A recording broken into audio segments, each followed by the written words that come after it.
Hello friends, welcome back to the Techneur. और मेरा नाम है निशांत। लेकर आ गया हूं मैं आपके लिए एक अमेजिंग वीडियो जिसके अंदर हम बात करने वाले हैं डेटा टैब के बारे में। सो फ्रेंड्स, डेटा टैब में क्या क्या ऑप्शंस हैं हम स्टेप बाय स्टेप सभी को कवर करेंगे। सो फ्रेंड्स, बने रहिए मेरे साथ। इस वीडियो में मैं आपको एक अमेजिंग ट्रिक देने वाला हूं जो कि डेफिनेटली आपकी स्किल को इनहेंस करेगी, आपकी एफिशिएंसी को बढ़ाएगी। सो फ्रेंड्स, बने रहिए मेरे साथ। Without wasting the time, let's get started. So friends, हम आ गए अपनी स्क्रीन पर और अब मैं एक्सेल ओपन कर लेता हूँ। विंडो आर प्रेस करके एक्सेल लिखूंगा और यहाँ पे इसको एंटर कर दूंगा।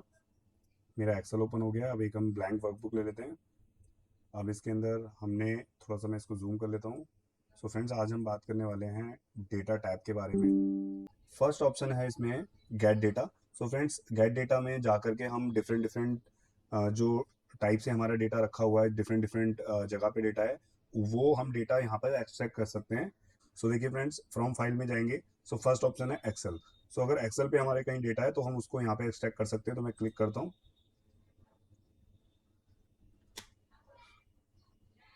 इसमें मैं सैंपल डेटा हमने जो लिया था, मैं इसको एक्सट्रैक्ट कर लेता हूँ। सो फ्रेंड देखिए, सैंपल डेटा में हमारे पास सिंगल शीट पे डेटा था।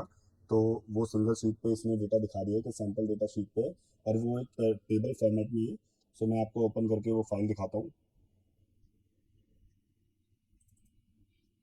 ये देखिए, ये सैंपल डेटा है मेरा। तो देखिए, ये ओपन हो गई है। अब यहाँ पर ये एक टेबल फॉर्मेट में डेटा है। राइट, हमने इसकी टेबल बनाई हुई है। तो हम अगर यहाँ पे जाते हैं तो देखिए, यहाँ पे टेबल 1 आ रही है। अब मैं इसको नाम दे देता हूँ, sample data table. Sample data table हमने इसका नाम दे दिया है और अब मैं इसको सेव कर देता हूँ। अब देखिए, ये नीचे आ रहा है सैंपल डेटा शीट का नाम और सैंपल डेटा टेबल आ रहा है टेबल का नाम। अब मैं इसको क्रॉस कर देता हूँ। मैं गेट डेटा में जाऊँगा, फ्रॉम फाइल करूँगा और यहाँ से वो सैंपल डेटा की फाइल को इंपोर्ट करूँगा। अब यहाँ पे मैंने इंपोर्ट कर रहा हूँ उसको। तो देखिए, दो वहाँ पे टेबल नेम आ गया, सैंपल डेटा टेबल और सैंपल डेटा दोनों आ गए। तो हम किसी के भी थ्रू उस डेटा को एक्सट्रैक्ट कर सकते हैं। मुझे नॉर्मल डेटा चाहिए, सो फ्रेंड्स मैं वो भी ले सकता हूँ। डायरेक्ट टेबल को मैं उससे लिंक करूंगा तो वो भी लिंक हो जाएगा। सो दोनों ही केसेस में हमारे पास इस शीट पर टेबल फॉर्मेट में ही डेटा आने वाला है। तो हम किसी को भी इसमें से चूज करेंगे। एंड यहाँ पे देखिए 3 ऑप्शन है। कैंसिल करूंगा तो ये जो हम ट्रांजेक्शन कर रहे हैं ये कैंसिल हो जाएगी। इसके अलावा ट्रांसफॉर्म करूंगा तो इस डेटा के अंदर एडिटिंग के लिए ऑप्शन आ जाएगा, लेकिन अभी मैं सिर्फ लोड करता हूँ। सो फ्रेंड, लोड हो रहा है और ये डेटा एक्सट्रैक्ट कर रहा है और ये देखिए, ये आ गया। अब इसके बाद अगर मान लीजिए यहाँ पर मैं आता हूँ बॉटम में।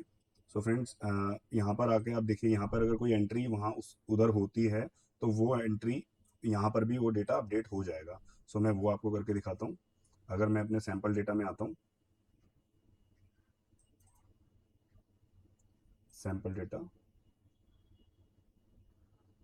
सैंपल डेटा में मैं एक एंट्री कर लेता हूँ।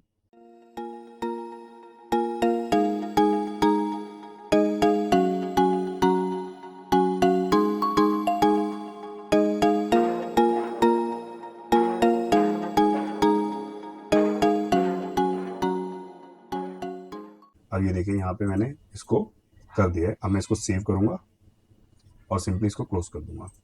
अब मैं अपनी टेबल में इसमें आता हूँ कि डेटा टैब में हमारे पास रिफ्रेश ऑल का बटन आता है। तो इससे जो भी हमारी टेबल्स होती हैं वो सारी रिफ्रेश हो जाती हैं। सिंपली यहाँ पे हम रिफ्रेश पे क्लिक करेंगे तो जो टेबल हमारी एक्टिव होगी, वो वाली शीट जो एक्टिव होगी, उस पर जो डेटा है वो रिफ्रेश हो जाएगा।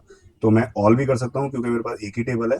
अगर आपके पास ज़्यादा टेबल है तो आप ऑल का यूज़ कम करें, क्योंकि आप ऑल करते हैं तो आपको वो टाइम कंज्यूमिंग होगा। आपकी जो टेबल अपडेट नहीं भी हुई है उनको भी ये रिफ्रेश करने लग जाएगा। So it's a good practice कि आप इसको सिंपली रिफ्रेश करें। अब देखिए, रिफ्रेश किया मैंने और ये एंट्री मेरी यहाँ पे आ गई। मैं जूम कर लेता हूँ। ये देखिए, ये एंट्री आ गई। तो वहां पर जो भी डेटा अपडेट होता रहेगा, क्योंकि ये डायरेक्ट लिंक है, तो वहां का सारे डेटा आप यहाँ पे ले सकते हैं। इसी तरीके से अगर मान लीजिए हमें यहाँ से हमें कोई CSV या टेक्स्ट फाइल है तो वो भी हम यहाँ पे ले सकते हैं। तो एक टेक्स्ट फाइल मैं लेके दिखाता हूँ।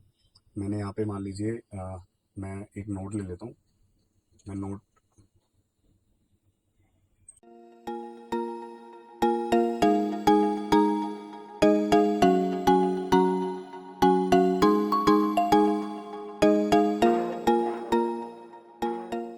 ने कोमा सेपरेटेड लेकर के एक टेक्स्ट फाइल बना ली है। मैं इसको सेव करता हूँ।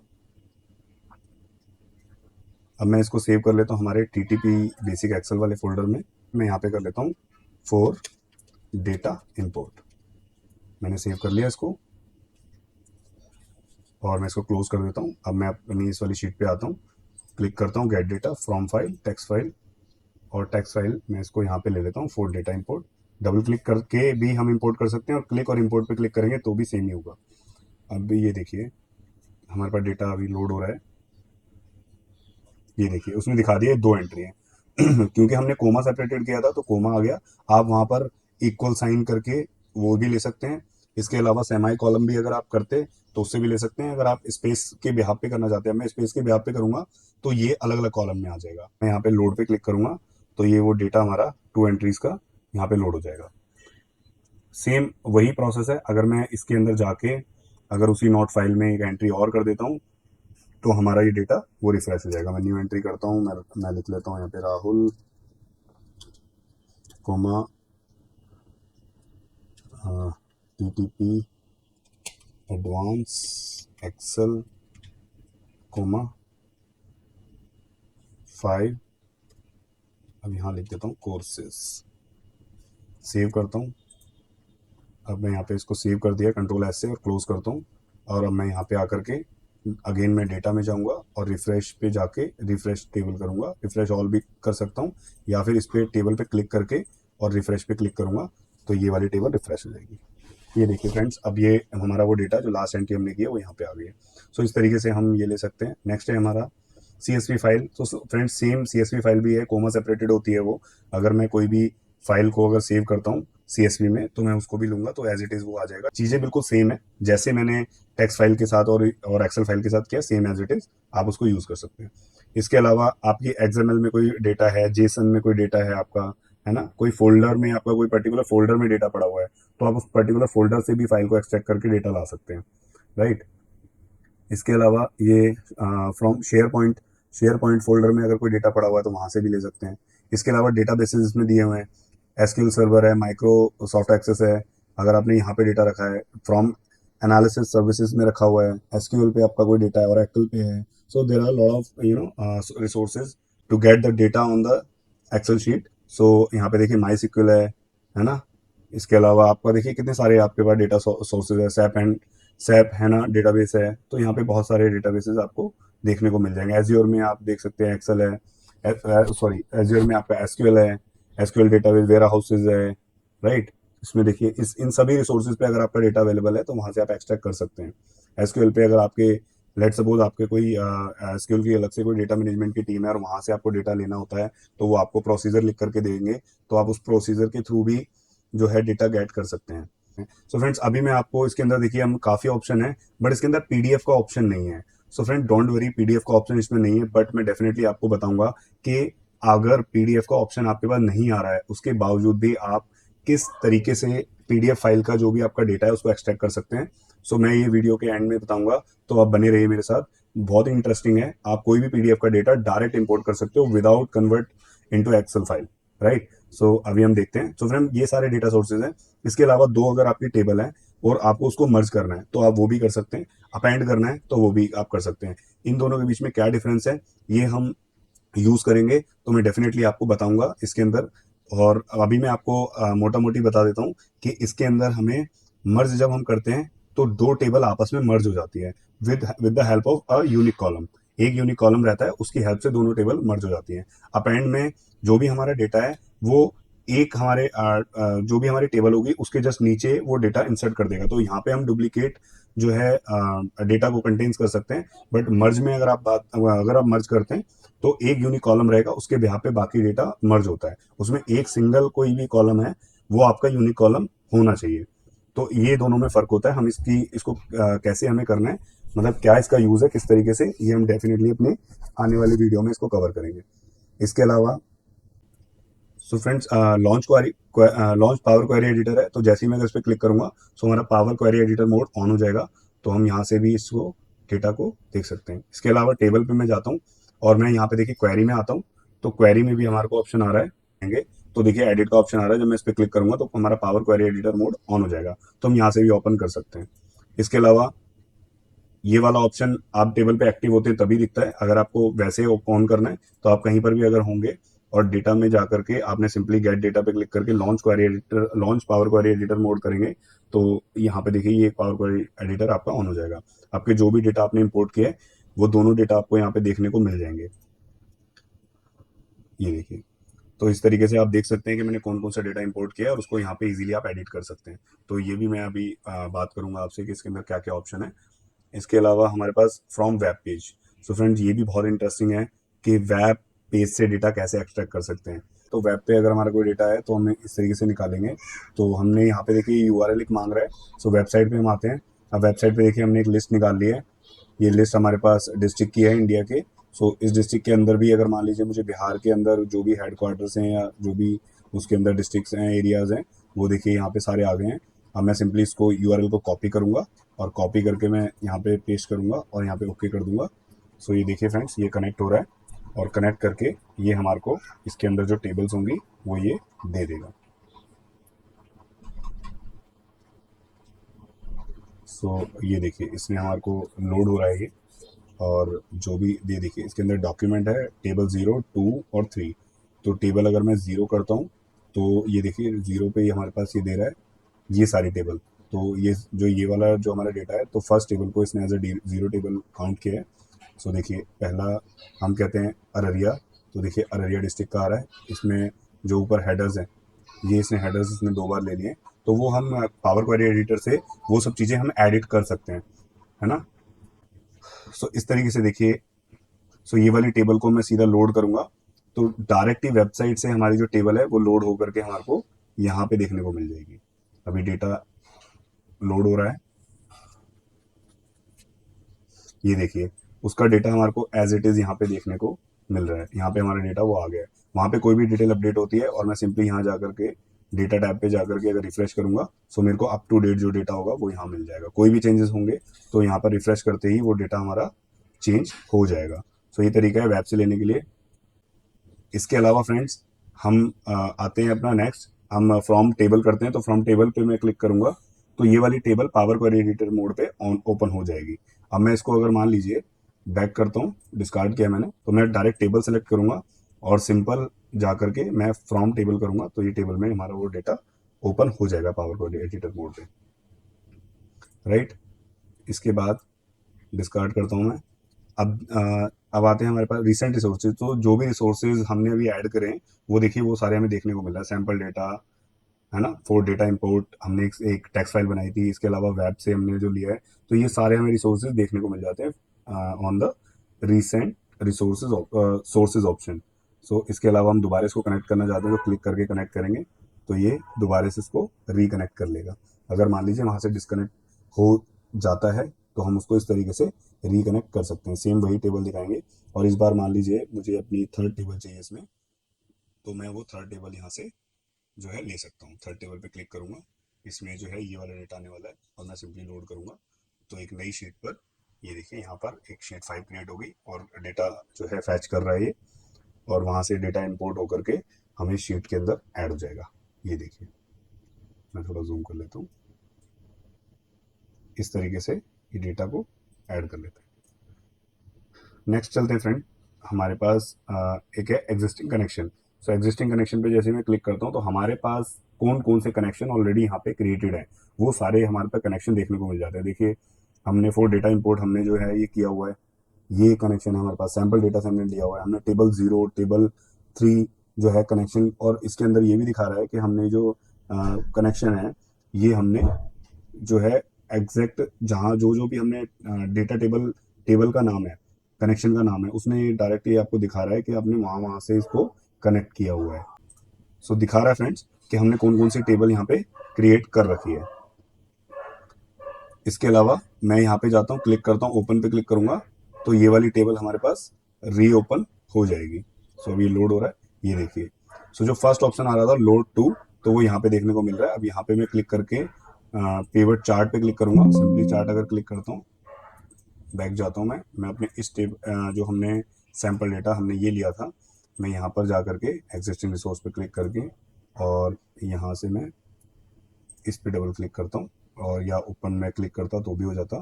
पिवट चार्ट पे क्लिक करता हूँ और insert query result can not overlap. अच्छा हम इस पे नहीं बना सकते, वो ये कह रहा है, तो हम यहाँ पर ये वाला ऑप्शन सेलेक्ट कर लेते हैं एंड देन पिवट पे क्लिक करेंगे और यहाँ पे हमने पिवट चार्ट क्लिक कर लिया, ये देखिए राइट, हमने एक चार्ट जो है इससे एक बना लिया है। तो इस तरीके से फ्रेंड्स हम इसको चार्ट बना सकते हैं। मैंने अभी डिलीट कर दिया है क्योंकि अभी हमें ज़्यादा एडवांस में हम जाएंगे तो अभी हमें कुछ समझ में आने वाला नहीं है। एडवांस में हमें आगे ऑफिस जाना है और सारी चीज़ों को स्टेप बाय स्टेप सीखना है, बट अभी हम बिल्कुल बेसिक की बात करें सो दैट हमें पता चल पाए कि कौन से ऑप्शन में क्या है एग्जैक्टली। और इसके अलावा हम डेटा टैब में आ गए, ये रिफ्रेश का हमारे पास बटन है। सो फ्रेंड जो टेबल एक्टिव होगी उसको आपको एक्टिव सेल उसका रखना है और सिंपली आपने नीचे ड्रॉप डाउन पे क्लिक करना है और रिफ्रेश पे क्लिक करेंगे तो जो टेबल एक्टिव होगी वो रिफ्रेश हो जाएगी। इसके अलावा अगर आप सारी टेबल जितनी भी क्रिएटेड है सब करना चाहते हैं तो क्लिक करेंगे, डायरेक्टली अब यहाँ पे क्लिक कर सकते हैं, ड्रॉप डाउन पे क्लिक करके फर्स्ट ऑप्शन लेंगे रिफ्रेश ऑल। तो देखिए अभी थोड़ा टाइम ले रहा है ये, बाकी सारी टेबल आपको ये देखिए साइड में दिख रहा है, रिफ्रेश करने करके दे रहा है। सो आई पर्सनली रिकमेंड कि आप जो भी टेबल रिफ्रेश कर रहे हैं वो आप एक्टिव टेबल को ही रिफ्रेश करें। अगर आपको क्योंकि ये टाइम ज़्यादा लेगी सो दैट आप इसको वन बाय वन भी कर सकते हो। ज़्यादा टेबल है और आपके पास टाइम है और आपको करनी है तो आप रिफ्रेश ऑल पे भी क्लिक कर सकते हैं। इसके अलावा क्वेरी कनेक्शन, तो देखिए साइड में जो विंडो थी वो हाइड हो गई है क्योंकि जो भी हमारे कनेक्शंस बने हुए हैं वो सारे हमें यहाँ पे शो होते हैं, राइट। ये देखिए कौन कौन से कनेक्शन बनाए हैं, इसके अलावा हमारे पास कौन कौन सी टेबल्स क्रिएट हुई हैं। तो जो ऑप्शन हम यहाँ से जो है एग्जिस्टिंग कनेक्शन में जाकर के देख रहे थे ये चीज़ कि हमारे पास कनेक्शन कौन कौन से हैं, ये रहे वो सारे कनेक्शन। और टेबल में मैं आता हूँ तो ये सारे कोई डेटा आपने अगर लिया हुआ है तो उसके कनेक्शन की सेटिंग को ठीक करने के लिए हम प्रॉपर्टी का यूज़ करते हैं। सो फ्रेंड्स इसके अंदर फर्स्ट ऑप्शन होता है हमारा डेटा ऑटोमेटिकली रिफ्रेश। तो मैं प्रॉपर्टी पे इस पर क्लिक करता हूँ। अब ये देखिए यहाँ पे आ गया इनेबल बैकग्राउंड रिफ्रेश। तो बैकग्राउंड रिफ्रेश का मतलब है कि जब भी बैकग्राउंड में हम कोई डेटा होगा तो हम रिफ्रेश ये ऑटोमेटिकली रिफ्रेश इसको करता रहेगा। तो जब जब हम रिफ्रेश करेंगे तो ये रिफ्रेश को कर देगा। इसके अलावा अगर आप चाहते हैं कि एक पर्टिकुलर टाइम पर या पर्टिकुलर फ्रीक्वेंसी में डेटा को रिफ्रेश होना है तो रिफ्रेश एवरी पे क्लिक करेंगे और यहाँ पे अगर मैं यहाँ 10 कर देता हूँ सो एवरी 10 मिनट्स में ये इस वाली टेबल को, जो टेबल सेलेक्ट है सिर्फ उसी टेबल की बात करें उसको ये ऑटोमेटिकली 10 मिनट्स में रिफ्रेश करता रहेगा, चाहे उस पर डेटा आपका कोई भी अपडेट हो या ना हो। तो इसीलिए इसको डिसेबल रखना होता है क्योंकि अगर मान लीजिए हर 10 मिनट में डेटा आप रिफ्रेश करते हैं तो इससे आपकी एफिशिएंसी आपकी स्पीड जो है वो स्लो हो जाती है। Refresh data when opening the file, अगर आप ये टिक करते हैं तो जैसे ही आप अपनी एक्सेल फाइल को ओपन करेंगे उसमें डेटा ऑटोमेटिकली जो है रिफ्रेश हो जाएगा। तो आपका अगर आपका बहुत ज़्यादा लार्ज लार्ज डेटा नहीं है शीट पे तो आप इसको ऑन करके रख सकते हैं और जैसे ही आप एक्सेल को जब री ओपन करेंगे, जब भी आप इसको ओपन करेंगे तो आपको डेटा ये रिफ्रेश करके दे देगा। सॉर्टिंग, अगर हमारे को कोई शॉर्टिंग करके रखनी है, अगर लेट सपोज ये वाला डेटा है हम चाहते हैं इसको जो है ए टू जेड इसको शॉर्ट करना, तो देखिए ए टू जेड हो गया, अगर जेड टू ए करना है तो जेड टू ए। तो शॉर्टिंग है सिंपल फ्रेंड। इसके अलावा आपने फिल्टर, अगर मान लीजिए फिल्टर अप्लाई है तो हटा सकते हैं, हटा हुआ है तो लगा सकते हैं। इसका शॉर्टकट की होता है इसका शॉर्टकट की फ्रेंड्स मैं चाहता हूँ कि आप कमेंट में लिखें। तो शॉर्टकट की आपको सर्च करनी है जहाँ से भी आपको पता चलता है और आपको कमेंट में वो लिखना है। इसके अलावा अगर फ्रेंड्स अगर आपको डेटा क्लियर करना है तो क्लियर का यहाँ पे पर्टिकुलर बटन दिया हुआ है, जब क्लियर करेंगे तो जो भी हमारा फिल्टर अप्लाई होगा वो जो है हट जाएगा। जैसे मान लीजिए मैंने ईस्ट का एक फिल्टर लगा दिया, अब मेरे पास सिर्फ ईस्ट का डेटा है और मुझे इस डेटा को क्लियर करना है तो मैं यहाँ से जा करके और ऑल सेलेक्ट भी कर सकता हूँ या फिर मैं क्लियर पे क्लिक करूँगा तो ये फिल्टर जो है क्लियर हो जाएंगे। इसके अलावा एडवांस पे जाऊँगा, एडवांस फिल्टर में फ्रेंड्स हम क्लिक करते हैं।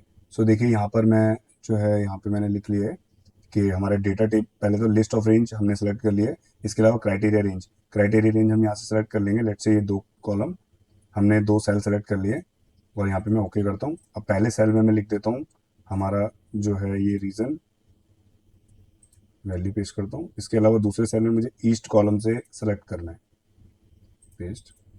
अब मैं दोबारा एडवांस पे जाता हूँ, क्लिक करता हूँ और यहाँ पे जाकर के ये ऑलरेडी सिलेक्टेड है, मैं कर लेता हूँ एक बार और ओके करता हूँ। अब देखिए ईस्ट का डेटा मेरा यहाँ फिल्टर हो गया, राइट। तो इस तरीके से हम एडवांस फिल्टर लगा सकते हैं। देखिए फिल्टर लगा हुआ है बट यहाँ पे ना फिल्टर अप्लाइड है तो और ना ही कहीं दिख रहा है। तो इस तरीके से कर सकते हैं। हमें हटाना है सिंपल, तो हमने यहाँ पे जो है एडवांस फिल्टर में जाएंगे और एडवांस फिल्टर में जा करके रेंज वगैरह यहाँ से हटा देंगे, या फिर एक बार आप फिल्टर अप्लाई करके और फिल्टर अगर करते हैं और यहाँ से ये ईस्ट आप हटा देंगे तो ये देखिए ईस्ट वाला जो डेटा है वो फिल्टर यहाँ से रिमूव हो गया। तो इस तरीके से आप इसको हटा सकते हैं, और अगर लगाना है तो आप लगा सकते हैं। तो सिंपली आपको हेडर पेस्ट करना होता है, और उस हेडर की कौन सी वैल्यू पे आप फिल्टर लगा रहे हैं वो आप यहाँ सेलेक्ट करेंगे। तो आप इसके अंदर आपने उसको सेलेक्ट करना है, एडवांस में जा करके क्राइटेरिया रेंज आपने वो दे देनी है, हेडर और उसका आंसर उसमें होना चाहिए, और टेबल ये ऑलरेडी आपकी जो एक्टिव होती है उसको सेलेक्ट कर लेता है। तो इस तरीके से एडवांस फिल्टर लगा सकते हैं। नेक्स्ट है हमारा हमारा टेक्स्ट टू कॉलम। अगर कोई भी हमारा जो डेटा है वो एज अ टेक्स्ट है, तो उसको डिफरेंट डिफरेंट कॉलम में मतलब हम उसको कर सकते हैं। जैसे कि डेटा है, इसको मैं कॉपी कर लेता हूँ, और कॉपी करके इसको मैं हटाता हूँ, और ये डेटा को मैं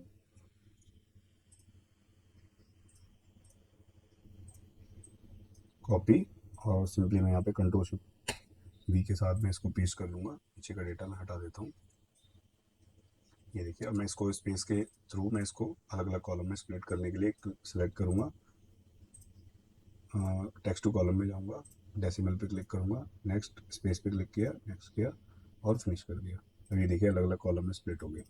अब यही डेटा अगर मैं चाहता हूँ कि इसमें से ये ऑफ वाला कॉलम ना रहे, तो मैं कंट्रोल जेड कर लेता हूँ अंडू के लिए, और दोबारा टेक्स्ट टू कॉलम पे क्लिक करता हूँ, डेसिमल सेलेक्ट करता हूँ। अब देखिए ऑफ जो आ रहा है वो सेकंड कॉलम में आ रहा है ना। तो मैं नेक्स्ट करता हूँ, देखिए ये वाला कॉलम है, मैं इसको सेलेक्ट करूँगा, डोंट मतलब डोंट इंपोर्ट कॉलम, और ब्रैकेट में स्किप आ रहा है, तो यानी कि ये कॉलम स्किप हो गया। फिनिश करूंगा तो देखिए ऑफ का कॉलम स्किप हो गया। चूंकि मैंने एक ही सेलेक्ट किया था तो उसने एक ही बताया। अगर मैं पूरी रेंज सेलेक्ट करके पूरा डेटा सेलेक्ट करके भी इसको करता तो ये हमारा स्पेस में ले लेगा। देखिए इस तरीके से मैं अगर स्प्लिट टू कॉलम करूंगा, नेक्स्ट करूंगा, स्पेस, नेक्स्ट, मैं जनरल पे क्लिक रखता हूँ अभी, और मुझे बस ये वाला कॉलम नहीं चाहिए, इस वाले कॉलम पे क्लिक करके स्किप कर दूंगा, नेक्स्ट करूंगा। और ये देखिए उसने पहले बोला था कि वो ऑलरेडी आ चुका है, तो इस वजह से उसने इसको एज ए हेडर मान लिया फर्स्ट को। इसके अलावा हमारे पास आता है एक ऑप्शन फ्लैश फिल। सो फ्लैश फिल ये बहुत ही स्मार्ट जो है हमारे पास टूल है। ये डेटा में से ऑटोमेटिकली हमारी एक्टिविटी को फैच करके बता देता है कि हम करना क्या चाहते हैं, उसके हिसाब से हमारे को ये आंसर दे देता है। सो फ्लैश फिल के लिए हमने एक डेटा ले लिया है वहाँ पे इस डेटा पे। अब यहाँ पर देखिए मुझे यहाँ पे सिर्फ डोमेन डोमेन निकालना है, राइट। तो मैं क्या करूँगा, या फिर मुझे मुझे इसका लास्ट नेम चाहिए सिर्फ, तो मैं यहाँ पे लिखूंगा, मैं इसके बिल्कुल साइड में एक कॉलम इंसर्ट कर लेता हूँ, कंट्रोल प्लस करूंगा तो मेरा एक कॉलम इंसर्ट हो जाएगा। मैं यहाँ पे लिख लेता हूँ लास्ट नेम लूँगा, और इस पे जा करके मैं फ्लैश फिल पे क्लिक करूंगा। देखिए ऑटोमेटिकली समझ लिया इसने कि अगला मुझे वर्मा निकालना है, फिर मुझे कुमार निकालना है, कपूर निकालना है, और चावला निकालना है। तो इस तरीके से मैं यहाँ से ले सकता हूँ। अगर मैं यहीं पे अगर मैं यहाँ पे मान लीजिए मैं एक कॉलम इंसर्ट है मेरा, अगर मैं दूर करता हूँ तो देखिए क्या होगा। अगर मैंने यहाँ किया राहुल, एंटर किया, और यहाँ जा करके मैंने फ्लैश फिल पे क्लिक किया, तो देखिए राहुल, प्रिया, अमित, स्नेहा, इसने ऑटोमेटिकली समझ लिया कि मुझे इस वाले कॉलम में से मैं ले रहा हूँ, और मैं इसमें से क्या लेना चाह रहा हूँ, तो वो देखिए ये इसने बता दिया, राइट। अगर मैं यहाँ से मैं सिर्फ ये इसका लास्ट करेक्टर लेता हूँ, राइट, या फिर मैं इसके लास्ट के 4 डिजिट लेता हूँ मोबाइल नंबर के, तो देखिए फ्रेंड्स मैं यहाँ पे 4 डिजिट लेता हूँ, 3210 एंटर करता हूँ, डेटा सेलेक्ट करूंगा टोटल, और फ्लैश फिल पे क्लिक करूंगा। तो देखिए सभी के 4 डिजिट लास्ट के यहाँ पे ऐड हो गए हैं, राइट। अब मैंने अगर मैं यही वाला जो मेरा एक माइनस में वैल्यू है इसको मैं अगर प्लस में लिख दूंगा, और इस पे ऑल डेटा सेलेक्ट करके फ्लैश फिल पे क्लिक करूंगा, सो देखिए इसने सभी इसको पॉजिटिव बना दिया। सो फ्रेंड फ्लैश फिल का हमारे को बेनिफिट होता है जब हम कोई भी हमारा पूरे कॉलम में हमारे को सेम टाइप का डेटा हमारे को चाहिए होता है, और एक पैटर्न फॉलो हो रहा होता है, तो ये ऑटोमेटिकली समझ जाता है कि आप क्या करना चाहते हैं, तो उसके हिसाब से आपको ये आंसर दे देता है। सो ये यूज़ है फ्लैश फिल का। इसके अलावा रिमूव डुप्लीकेट के लिए हम यहाँ पर अगर कोई भी एंट्री ले लेते हैं, लेट सपोज हमारे पास पहला हमने डेटा जो लिया था, जैसे ये हमारे पास रीजंस है, सो मैं कॉपी करके रीजंस एक जगह में रख लेता हूँ। अब देखिए ये रीजंस है, ये रीजन में ईस्ट एक बार आ रहा है, 2 बार आ रहा है, सेंट्रल कई बार आ रहा है, बट मुझे इसमें एक ही बार रखना है। तो सिंपली मैं पूरे कॉलम को सिलेक्ट करूंगा, डेटा में जाऊंगा, रिमूव डुप्लीकेट पे क्लिक करूंगा, और यहाँ पे इसने ए कॉलम ले लिया है, और ए कॉलम के बिहाफ पे अगर मैं इसको शॉर्ट करता हूँ, तो जैसे क्लिक करूंगा तो सारी यूनिक एंट्रीज इस पूरे कॉलम में मिल जाएगी हमें देखने को। इसके अलावा मान लीजिए हमारे पास एक और कॉलम है जिसके अंदर आ रहा है नंबर। यहाँ पे हमने 1 1 2 3 4 5, सो हमने यहाँ पे कर दिया वेस्ट, नॉर्थ, नॉर्थ वेस्ट, और यहाँ पे कर दिया हमने साउथ। अब देखिए पहले कॉलम में डुप्लीकेट वैल्यू है, बट दूसरे कॉलम में डुप्लीकेट वैल्यू नहीं है, यूनिक वैल्यू है। तो हम दोनों को सेलेक्ट करेंगे और हमने रिमूव डुप्लीकेट पे करेंगे। तो देखिए दोनों कॉलम हमारे सेलेक्ट है। अगर मैं यहाँ पे क्लिक करता हूँ तो एक भी चीज रिमूव नहीं होगी डुप्लीकेट, राइट। क्लिक करता हूँ मैं। अब देखिए मैं यहाँ पे क्लिक करता हूँ तो कुछ भी हमारा डुप्लीकेट रिमूव नहीं होगा। देखिए नो डुप्लीकेट, बिकॉज हर, अब हम दोनों कॉलम में देख रहे हैं तो ये एक यूनिक एंट्री है, ये एक यूनिक एंट्री है, ये एक यूनिक एंट्री है। अगर यही एंट्री सेम दोबारा नीचे होगी तो अब अगर मैं डेटा को सेलेक्ट करके रिमूव डुप्लीकेट करता हूँ तो एक एंट्री रिमूव कर देगा ये। देखिए one duplicate value found and removed, ठीक है। तो इस तरीके से इसने रिमूव कर दिया। तो और इसी के साथ अगर मैं चाहता हूँ कि भाई मैं पहले कॉलम में वैल्यू यूनिक रखना चाहता हूँ, उसके बाद अगर कुछ भी हो वो उसको रिमूव कर दे, बट मेरी जो जो मेरे लिए नेसेसरी है वो है कि फर्स्ट कॉलम मेरा यूनिक होना चाहिए। तो यहाँ पे देखिए एक दो बार आ रहा है ना। अब हम इसको यहाँ पे फोर भी दो बार कर लेते हैं। तो देखिए दो बार आ रहा है, तीन एक बार आ रहा है। तो अब मैं इसको सेलेक्ट करके रिमूव डुप्लीकेट करूंगा, फर्स्ट कॉलम में यूनिक सेलेक्ट करूंगा, सेकंड में रीजन बंद कर दूंगा, और जैसे इसको ओके करूंगा तो ये देखिए दो एंट्री उसने रिमूव कर दी है, क्योंकि पहले कॉलम को यूनिक रखना चाहता है। 1 2 3 4, तो ये हमारे आगे इसके अलावा ये। सो फ्रेंड्स, आज हमने डेटा टाइप के हम जो है हम आ गए हैं रिमूव डुप्लीकेट तक। इसके बाद के जो भी ऑप्शन है ये हम अगली वीडियो में कवर करेंगे फ्रेंड्स। उसके बाद के ऑप्शन हम आने वाले अपनी नेक्स्ट वीडियो में देखेंगे। और नेक्स्ट वीडियो में आपको ट्रिक देने वाला हूँ कि गूगल शीट के साथ अगर आपको एक्सेल को लिंक करना है तो आप कैसे कर सकते हैं। सो अमेजिंग ट्रिक है, डेफिनेटली आपको काम आएगी। इसके बाद के जो ऑप्शन है मैं अगली वीडियो में कवर करूंगा। तो ये वीडियो दो पार्ट में रहने वाली है। सो इसको हम ज़्यादा लंबा ना करते हुए तो आप इसकी प्रैक्टिस अच्छे से कीजिएगा। और अभी हमने रिमूव डुप्लीकेट तक इसको ड्रॉप कर दिया है। सो फ्रेंड्स, अब मैं आपको बताता हूँ कि अगर हमारे को कोई भी डेटा पीडीएफ फॉर्मेट में अगर हमारे पास है और उसको अगर हमें यहाँ पे इंपोर्ट करना है तो हम किस तरीके से उसको अपने जो है एक्सेल के अंदर इंपोर्ट कर सकते हैं, अगर हमारे पास डेटा टैब के अंदर और गेट डेटा में पीडीएफ इंपोर्ट करने का ऑप्शन नहीं है। देखिए अभी हमारे पास पीडीएफ इंपोर्ट करने का ऑप्शन नहीं है। तो अब हम विदाउट दैट ऑप्शन हम उस डेटा को किस तरीके से इसके अंदर इंपोर्ट करेंगे।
फ्रेंड्स, कैसा लगा आज का वीडियो आपको? आई होप कि आपने बहुत कुछ सीखा इससे।